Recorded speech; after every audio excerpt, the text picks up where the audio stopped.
When was the last time you played Follow the Leader?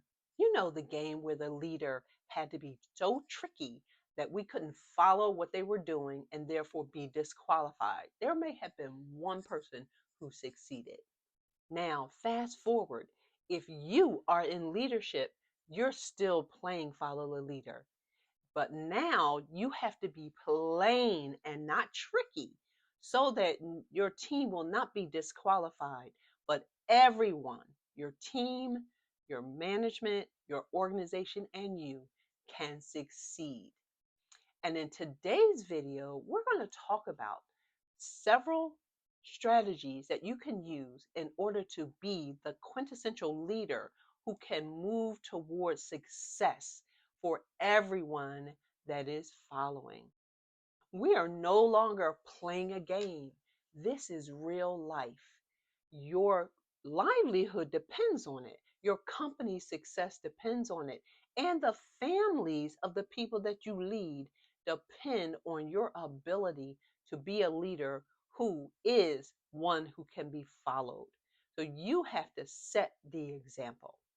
The man and the woman in the mirror are the most important when it comes to how your leadership shows up. So, there are four things that I want to share with you that I think are very important when it comes to how it is that we lead. The first thing that we have to do is to know the vision, the mission, and the values of your organization. Because without those, you're aiming in the dark. If you don't know what your vision is, how are you leading your organization? If you don't know what your mission is, what you're supposed to be accomplishing every single day, how are you going to lead people who are following you and ensure that they are actually accomplishing things that really make sense? So, as a leader, the vision and the mission are so important, and you have to keep that in mind. The second thing I suggest you have to do is have the right people in the right place. Jim Collins says that we need to have the right people on the bus. And if you know Jim Collins' work, you know that he is deep into organizational development and very statistically backed up with regard to companies that make sure the right people are in the right seat in order to do the right work. So, what does that mean for you and me? If we're a leader and we're interviewing someone, we need to ensure to the best of our ability that that person can not only do the work and are capable of the work, but they are willing to do the work at the highest level possible. Now, after the interview and we sign on the dotted line, or I should say the digital line at this point in time, we now have that 90 days to find out whether or not that person is actually the right fit. And after the 90 days, it does not mean that we can let them go because we don't see them being able to do the work. But now is the opportunity for us to put on our coach hat and our trainer hat and that leadership hat in order to help them to grow into the role that we have hired them to do. It's not just about exchanging people in and out, but it's about building a team. It's about growing a team. And so, if you have the right people in the right place doing the right things, you as a leader and your organization will all grow and hopefully hit those KPIs that you're trying to hit.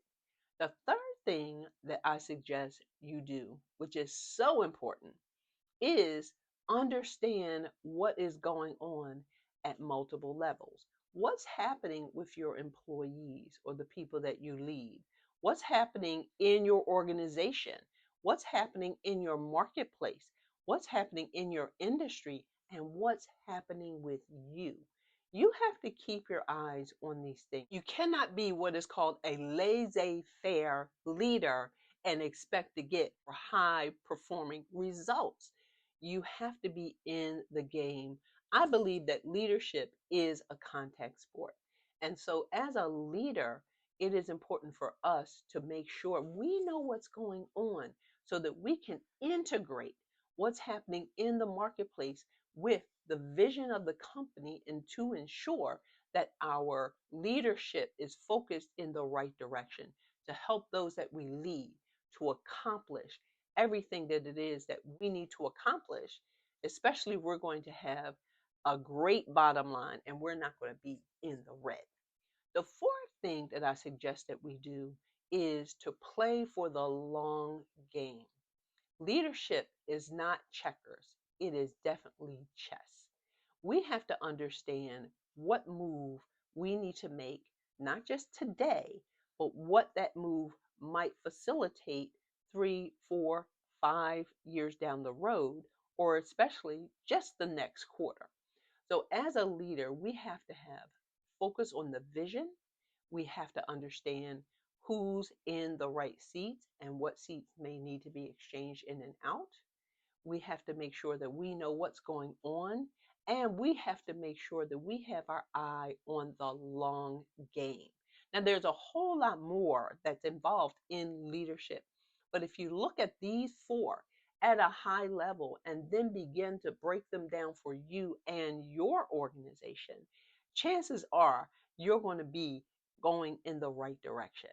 We have to look at the man and the woman in the mirror when it comes to the type of leader we need to be in order to deliver the value that our team needs, that our organization needs, and that the people that we serve with our product and our services need to have. It is of the utmost importance that we realize, as John Maxwell would say, leadership is influence. And we have to use our influence in order to move the needle in the direction that is going to show that our leadership is impactful, that we are mindful of what it is we're doing and how we can bring value to the people that we lead. If this information in this video has been encouraging to you, has opened your eyes to something new, has made you think, I need to look at that man and that woman in the mirror. Maybe there's something I need to change, or maybe I just need to give him or her a pat on the back. Then feel free to like this video. Subscribe to our channel because we will be sharing more insightful information for leaders in order to grow their potential into the high performers that they need to be.